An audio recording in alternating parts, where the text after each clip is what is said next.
The night sky over Mount Surak was unusually clear, stars twinkling like diamonds scattered across black velvet. Inside the observatory's main control room, Dr. Han Ta-min sat at his monitoring station, sipping his third cup of coffee.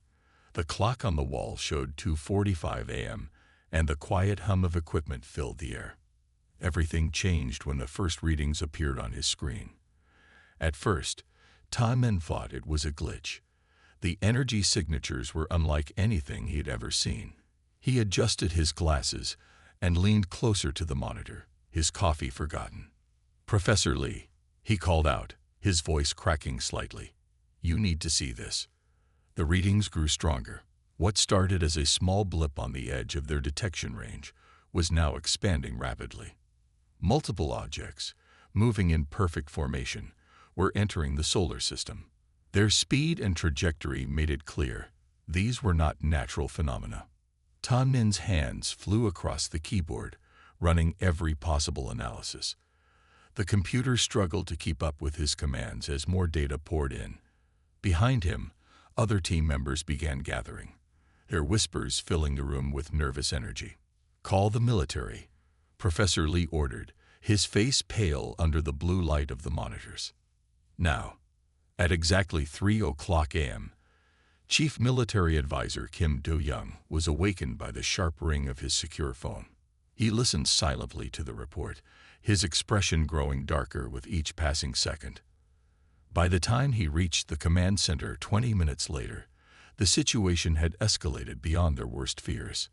The objects weren't just ships, they formed an armada.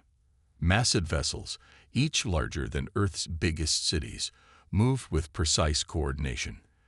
Their dark hulls absorbed light rather than reflecting it, making them appear like moving holes in space.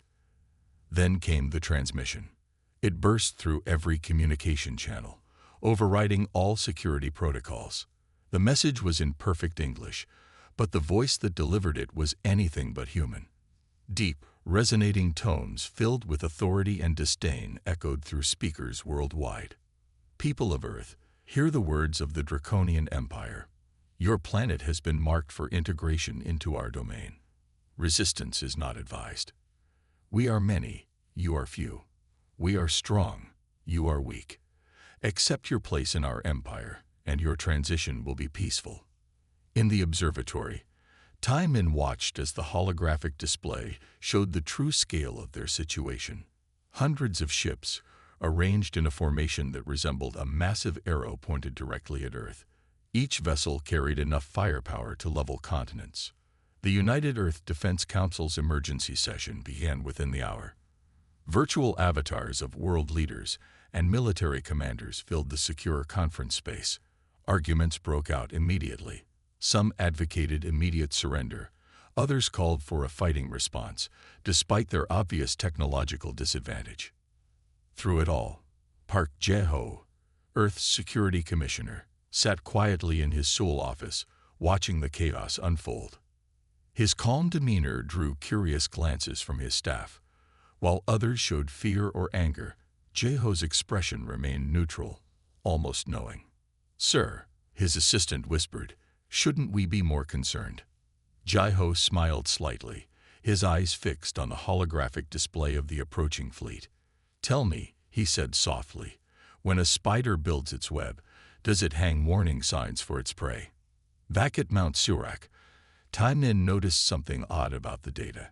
Hidden beneath the obvious readings of the alien fleet, there were other signatures, extremely faint, coming from Earth itself. They pulsed in a regular pattern, like a sleeping giant taking slow, deep breaths. Before he could investigate further, new orders arrived. All observatories worldwide were to maintain monitoring but report directly to military command. No data was to be shared with the public or the media. As dawn broke over Asia, humanity faced its first day, knowing they weren't alone in the universe. But for a select few who maintained their composure in the face of apparent doom, this was not the beginning of Earth's defeat. It was merely the moment when a very old plan was finally set in motion. In his private office, Jae-ho opened an ancient safe hidden behind a traditional painting. Inside lay a single piece of paper, yellowed with age, containing just one sentence. When they come, remember, the best trap is the one your enemy never sees. The Draconian fleet continued its approach, their massive ships now visible through powerful telescopes. They moved with the confidence of conquerors who had never known defeat, unaware that Earth held secrets older and darker than their empire could imagine. Li Sunwu crouched behind a parked car, her camera trained on the entrance of what appeared to be an ordinary office building. The streets of Seoul were chaos. People running with bags full of supplies, cars honking in endless traffic jams, and the wail of emergency sirens filling the air. But something didn't add up. For the past 12 hours, she had watched military officials entering and leaving this building with an unusual sense of purpose. Their calm demeanor stood in stark contrast to the panic around them. No rushed movements, no worried expressions, just the steady flow of uniformed personnel through a door that, according to city records, led to a simple storage basement. Her instincts as a journalist were screaming that this was important. 10 years of investigating corruption and corporate scandals had taught her to spot patterns, and this one was unlike anything she'd seen before. Through her camera's viewfinder, she watched Colonel Kang Hee-jin step out of a black SUV. The colonel's uniform was pristine, her posture relaxed as she nodded to the guards and entered the building. Sun Woo quickly snapped several photos. Why aren't they afraid? She muttered to herself, checking the images on her camera's screen. The question had been nagging at her since the alien ultimatum was broadcast. While civilians emptied store shelves and fought over gas at filling stations, military leadership appeared almost expectant. The draconian message continued to play every hour on all channels. Primitive species, you have 72 hours to surrender your world. Resistance is futile. Each time it played, more people rushed to emergency shelters or fled the cities. But the military's response seemed orchestrated, almost rehearsed. Sun Woo pulled out her notebook, reviewing her observations. 3 generals, 7 colonels, and countless lower-ranking officers had entered the building since morning. None had emerged looking concerned about the massive alien fleet hovering beyond the moon. Her phone buzzed. Another emergency alert.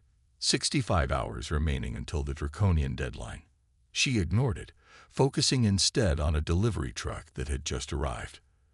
The driver's uniform was crisp military issue, not the usual civilian delivery service. Making sure her press badge was visible, Sun Woo casually walked closer, pretending to talk on her phone.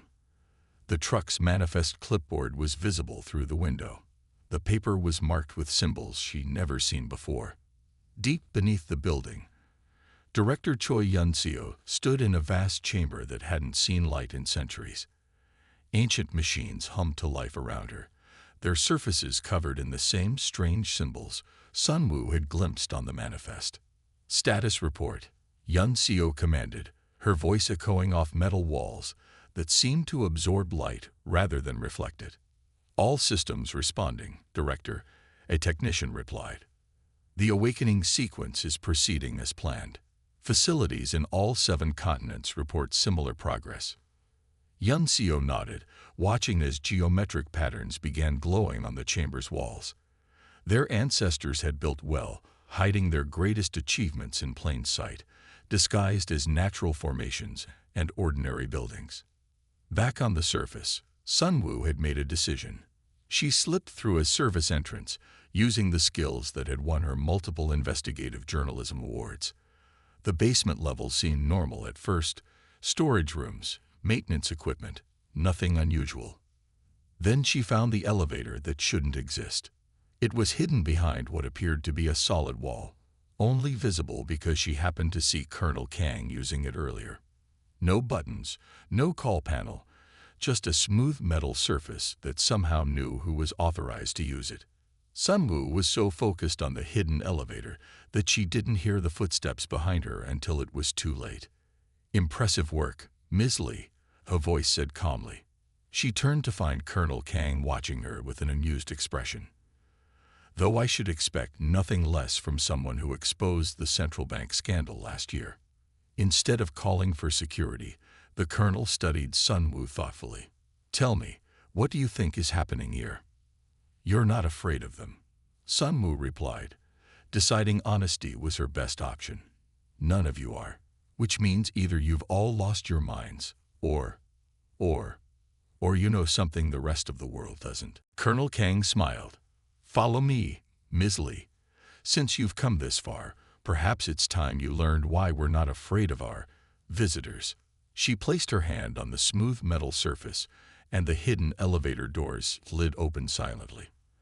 As they descended into the earth, neither woman spoke. The elevator moved faster and deeper than should have been possible, finally opening into a world that would redefine everything Sun Wu thought she knew about human history. Dr. Song Minho's fingers traced the ancient symbols etched into the wall, their surfaces still smooth after thousands of years. The mountain facility's lights cast a soft blue glow across the massive chamber, illuminating row after row of crystalline structures that hummed with barely contained power. Major Iam Jin-A stood beside him, her usual military composure shaken by what lay before them. The chamber stretched farther than their eyes could see, disappearing into darkness despite the powerful lights. This was her first time in the deep archives, and the reality far exceeded the briefings she'd received. "It's beautiful, isn't it?" Minho asked, his voice filled with reverence. "Most people think our ancestors left us nothing but stone tools and cave paintings. They never imagined this." He led Jin-A deeper into the facility, past terminals that sparked to life at their approach. Holographic displays materialized around them, showing star maps and mathematical equations that made modern physics look like child's play. "How long have we known about this?" Jin-A asked, watching as a three-dimensional model of the solar system appeared above one crystal pillar. "The program has existed since humanity's earliest recorded history," Minho explained, stopping at a central console. "But not as a military project. The truth is far more interesting." He placed his palm on the console's surface, and the entire chamber transformed. The walls seemed to disappear, replaced by a vista of an alien world. 2 suns hung in a purple sky, while massive cities of crystal and light stretched to the horizon. Jin-A gasped as she realized what she was seeing. "This was our home," Minho said softly. "Before Earth. Before we chose to hide ourselves among the stars." The scene shifted, showing massive ships, similar in size to the draconian fleet now threatening Earth. But these were different. More elegant, more advanced. They carried billions of humans across the galaxy, searching for a new home. "Project Nightfall isn't just a defense system," Minho continued, moving through the historical archive. "It's our inheritance. When our ancestors chose Earth, they didn't come empty-handed. They brought everything. Our technology, our knowledge, our power, and hid it in plain sight." Jin-A watched as the hologram showed mountains being hollowed out, oceans being seeded with technological marvels disguised as natural formations. "The Great Barrier Reef," Minho pointed out, is actually a planetary shield generator. Mount Everest houses the main quantum computer core. The Mariana Trench contains enough power to move planets. "But why hide it all?" Jin-A asked, struggling to process the revelation. "Why live as primitives when we had all this?" Minho's expression grew serious. "Because we learned from our mistakes. Our first civilization nearly destroyed itself with this power. When we came to Earth, our ancestors made a choice. To start over, to evolve naturally, to only access this technology when we truly needed it." He led her to another section of the facility, where massive machines were coming to life after millennia of sleep. Their surfaces were covered in the same strange symbols found throughout the complex. "These are quantum matrices," he explained, gesturing to one humming device. "They can reshape reality itself. Those," he pointed to another set of machines, "are dimensional anchors. They can move entire fleets into pocket universes. And the atmospheric processors, they turn Earth's entire atmosphere into a weapon more powerful than any fleet." Jin-A touched one of the machines gently. "And all this time, We've been protecting it, passing down the knowledge. Generation after generation. Minho nodded. My great-grandmother taught my grandmother, who taught my mother, who taught me. Every family involved in Project Nightfall has similar stories. We're not just soldiers or scientists. We're guardians. An alarm sounded softly, and new holographic displays appeared. The Draconian fleet had moved closer, their ships now clearly visible from Earth's surface. They think we're primitive, Minho said, beginning the activation sequence for the ancient machines. They see our cities, our simple spacecraft, our apparent lack of defenses, but they never stop to ask why a planet so rich in resources, so perfectly positioned in space, was left untouched by other civilizations. The machine's hum grew louder, and Jin'ei felt power building in the air around them. We're not defenseless, she realized. We're not even what we appear to be. No, Minho agreed, watching as systems that had slept for thousands of years came fully online. We're the descendants of people who could move stars and reshape reality. And now, thanks to the Draconians, it's time to remember who we really are. The chamber filled with light as Project Nightfall awakened fully, and somewhere far above them, the Draconian fleet continued their approach, completely unaware that they were about to encounter something far beyond their understanding. The massive control room deep beneath the Pacific Ocean glowed with blue light as Commander Ba Ju-1 stood before the ancient control panel. Through the reinforced windows, he could see massive machinery stretching for miles in every direction, built into the very bedrock of Earth's crust. For thousands of years, it had waited here, disguised as natural formations on the ocean floor. Draconian fleet has crossed Mars' orbit, announced a technician, her voice tense. Time to intercept, 6 hours. Ju-1 took a deep breath and placed his palm on the activation crystal. It pulsed with inner light, recognizing his genetic signature, a marker passed down through countless generations of guardians. Begin primary sequence, he commanded. Wake them all. Around the world, hidden facilities sparked to life.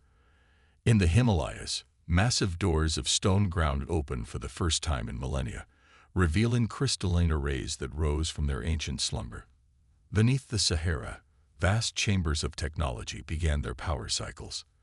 The Amazon's hidden complexes stirred, their biomechanical systems integrating with the surrounding rainforest. Dr. Kim Hae-yun watched the global activation from the central monitoring station in Seoul. Holographic displays showed energy readings that defied modern physics. Each raindrop in Earth's atmosphere was being subtly altered, transformed into part of the planet's defense grid.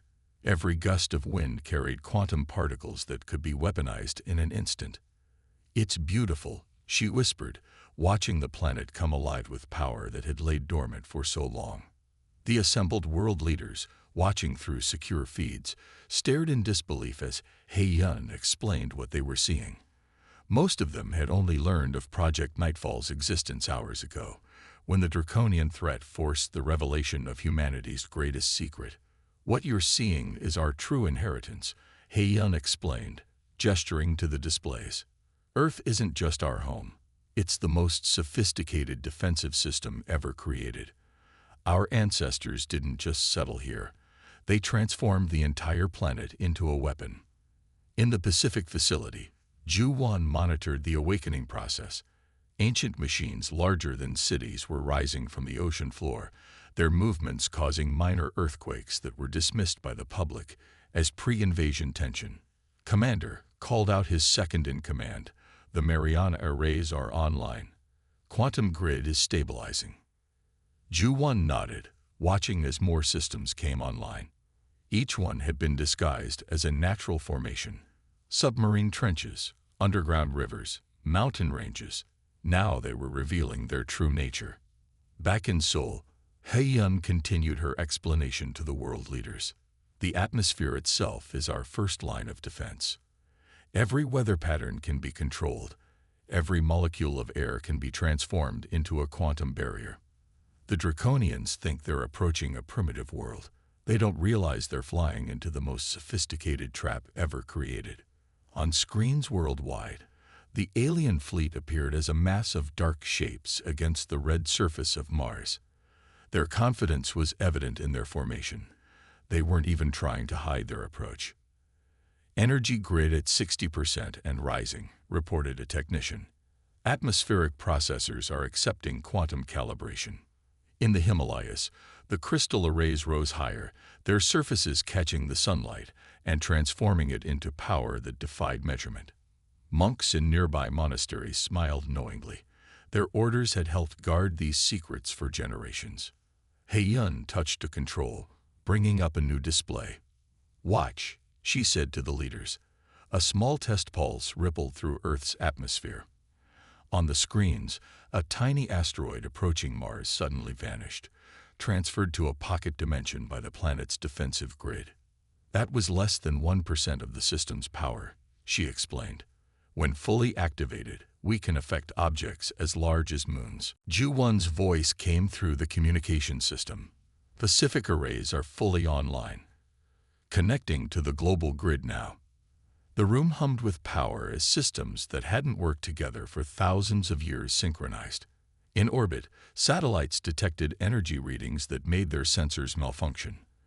The Draconian fleet, still confidently approaching, remained unaware that Earth's entire biosphere was being transformed into a weapon. "4 hours to intercept," announced the tracking system. He-Yun looked at the assembled leaders. "The planet itself is our shield," she repeated. "And soon, our visitors will learn why Earth has remained untouched by conquest for so long. We're not just defending our world, we're awakening it." In the Pacific facility, Ju-Won watched the power readings climb. Soon, the Draconians would learn the truth about the primitive world they thought would be an easy conquest. Earth wasn't just a planet. It was humanity's greatest creation, and it was finally waking up. The massive Draconian command ship hung in Earth's orbit like a dark cloud, its surface absorbing light rather than reflecting it. Inside the quantum control center buried deep beneath Mount Fuji, Officer Oh Min-seok watched the alien fleet's formation with practiced calm. His fingers hovered over controls that looked more like artwork than technology, their crystalline surfaces pulsing with inner light. "Look at them," Chief Strategist Nam Dahai said, standing beside him. "They're not even trying to hide their approach. No evasive patterns, no defensive screens." She shook her head, almost pitying their overconfidence. The main display showed hundreds of Draconian ships arranging themselves in attack formation. Their weapons powered up, creating ripples of energy that their sensors could detect. But what they couldn't detect were the quantum distortions already surrounding their fleet, invisible nets waiting to be pulled tight. "Final communication from the Draconian command," announced a technician. "They're repeating their surrender demand." The alien commander's voice filled the control center, its artificial translation unable to hide the contempt in the tone. "Your time has expired, primitive ones. We see no orbital defenses, no planetary shields, not even basic space weapons. Submit now, and we will be merciful." Min-seok allowed himself a small smile as he made minute adjustments to the quantum field. Each tweak was invisible to conventional sensors, but the structure they were building around the alien fleet grew more complex by the second. "Energy readings from their weapons are increasing," reported another technician. "They're preparing for their first strike." Dehai moved to the central command platform, her uniform gleaming under the blue light of the ancient facility. "Let them fire first," she ordered. "Let them commit fully to the attack." The Draconian ships began their final positioning. On Earth's surface, their shadows were visible to the naked eye, causing panic among those who didn't know the truth. Emergency broadcasts urged people to stay in shelters, though the real reason for this wasn't to protect them from the aliens. "Quantum field integrity at 100%, Min-seok announced. "The net is ready."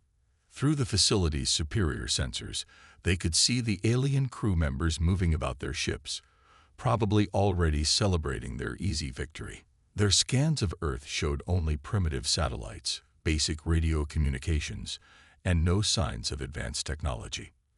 They never asked the right questions, Dehai mused, watching the fleet's movement. Never wondered why no other species had claimed Earth before them. Never questioned why a planet so perfect for life had developed without interference. The first Draconian ship fired its weapons, a burst of energy that would have leveled a small continent. But instead of reaching Earth's atmosphere, the beam hit something invisible. For a fraction of a second, the quantum field became visible as a shimmering web of light surrounding the entire fleet. "They're detecting the field," Min Seok reported, his hands dancing over the controls. "They're trying to power up their drive systems." Dehai nodded. "Let them see. It's too late now anyway." Panic spread through the alien fleet as their sensors finally detected the massive energy structure surrounding them. Ships tried to break formation, engines flaring as they attempted to escape. But the quantum net had been woven too carefully, too precisely. "Message from their commander," called out a communications officer. "They're demanding to know what we are." "Show them," Dehai ordered. Min Seok pressed his palm to the central crystal, and the quantum field began to pulse with visible power. Around Earth, hidden facilities activated in sequence. The ocean itself seemed to glow as ancient machines revealed themselves. The Draconian ships fired everything they had: planet-killing weapons, dimensional torpedoes, even their supposedly unstoppable mass drivers. Each attack was absorbed by the quantum field, making it shine brighter with each impact. "They're scanning us now," Min Seok reported, finally seeing what's been here all along. Through their sensors, they watched realization spread through the alien fleet. The primitive planet they'd come to conquer was revealing its true nature. Every mountain range, every ocean trench, every weather pattern was part of a defensive system beyond their comprehension. "Final preparations complete," Min Seok announced. "Quantum containment field is stable. Awaiting your command." Dehai looked at the alien fleet one last time. "Let this be a lesson," she said softly. "Earth isn't defenseless. Earth is the defense." She gave the order, and the trap that had taken thousands of years to prepare finally closed. The command center hummed with power as Quantum Director Ryu Jaiwon stood before the master control array. Above Earth, the Draconian fleet had just fired their first salvo, a devastating barrage of energy weapons meant to break humanity's spirit. They never saw the trap until it was too late. "Quantum matrices aligned," reported Senior Technician Ko Soo-min, her fingers moving across crystal controls with practiced precision. "Dimensional pocket is stable and ready." Jaiwon watched the massive holographic display showing Earth and the attacking fleet. Each alien ship was marked with glowing indicators, all of them caught in the invisible web of quantum energy that humanity's ancestors had woven into the planet's very atmosphere. "They're trying to boost their shield output," Soo-min announced, reading massive power fluctuations in their drive cores. The Draconian ship's engines flared brilliantly as they attempted to break free from the quantum net. Their weapons continued firing, each blast absorbed by Earth's defensive field and converted into more power for what was about come. "Send the final warning," Jaiwon ordered. "Let history record that we gave them every chance." The message was broadcast in all known frequencies. "Draconian fleet, you have entered a restricted space. Your weapons are ineffective. Your drives cannot escape. Cease fire immediately or face the consequences." The response came instantly. Another barrage of weapons fire, even more intense than before. The alien commander's voice boomed through the command center. "We do not surrender to primitive species.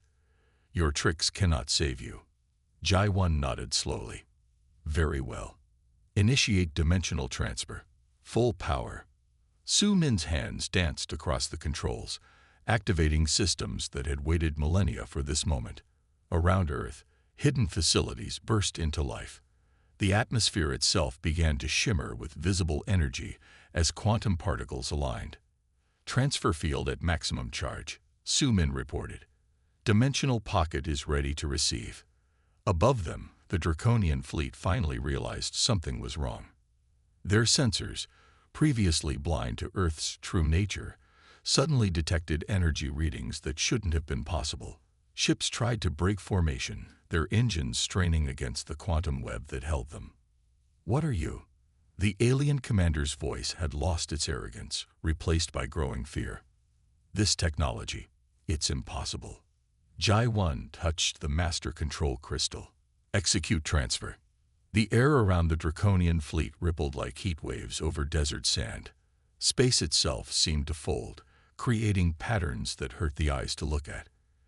In the command center, displays showed energy readings climbing beyond measurable levels. "Quantum field stability at 100%, Sumin called out. "Beginning final sequence."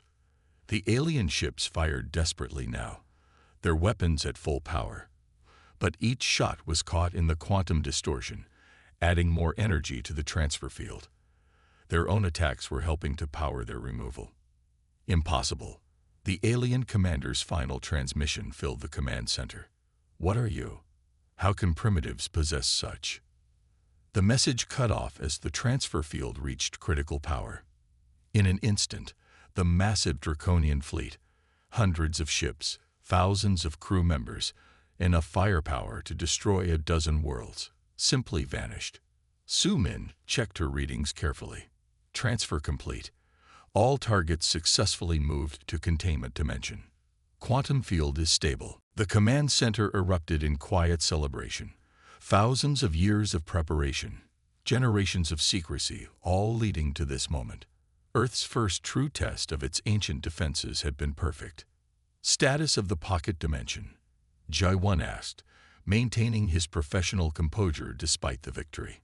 "Stable and sealed," Sumin replied. "The Draconians are contained in a space roughly 1 cubic light-year in size. They have air, power, and basic resources. They can survive there indefinitely, but they cannot escape." Through their monitoring systems, they could see the alien fleet floating in the engineered dimension.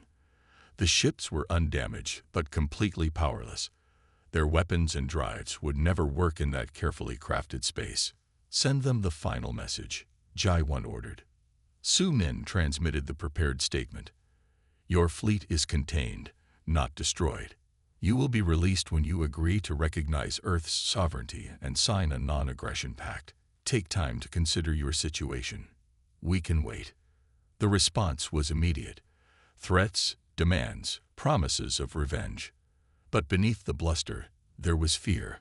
The primitive species they had come to conquer had just demonstrated technology that made their most advanced weapons look like children's toys.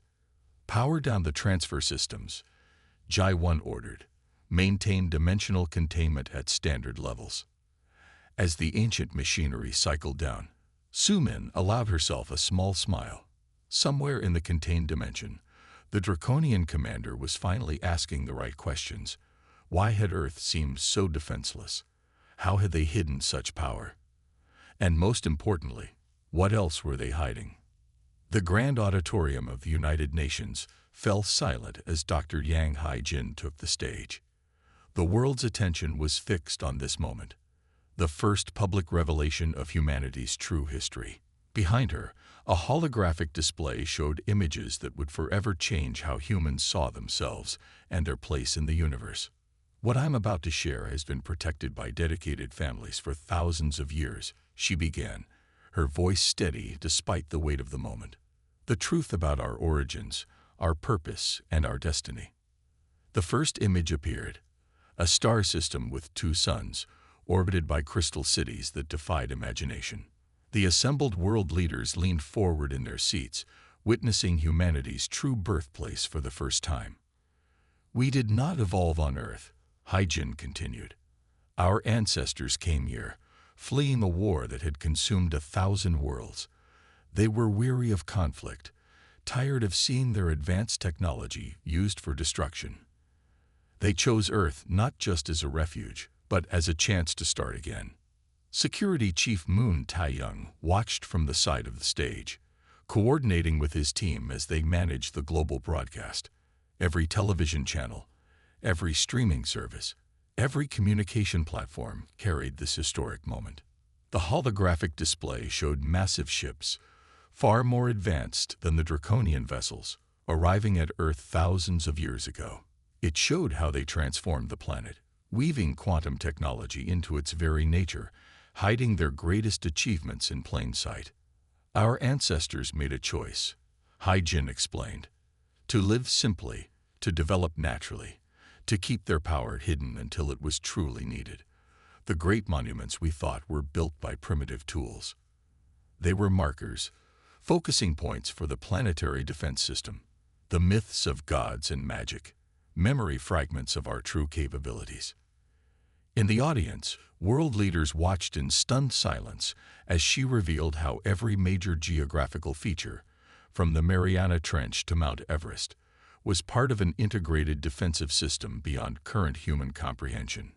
The Draconians were not the first to discover Earth, she continued, but they were the first to force us to reveal our true nature. Others came before them, saw our apparent primitive state, and moved on. That was exactly what our ancestors intended. The display showed the quantum pocket dimension, where the Draconian fleet now floated, powerless but intact. A demonstration of power without destruction, mercy without weakness. In secure facilities worldwide, the guardians of Earth's secrets watched the revelation unfold. Generations of their families had protected this knowledge, passing it down through carefully chosen children, waiting for this very day. Park Ji-ho stood in the ancient command center beneath Seoul, surrounded by technology that still surpassed current human understanding. Our ancestors chose peace, he said to the assembled guardians, but they never chose weakness. We remain their worthy inheritors. The global response varied from awe to fear to disbelief. But satellite footage of the Draconian fleet's disappearance, combined with the now visible ancient technology emerging from its hiding places, made denial impossible. We have a choice now, Hai-Jin concluded her presentation. To emerge fully into our heritage, to reclaim the knowledge our ancestors preserved, and to use it wisely. The galaxy now knows Earth's true nature. The question is, are we ready to accept it ourselves?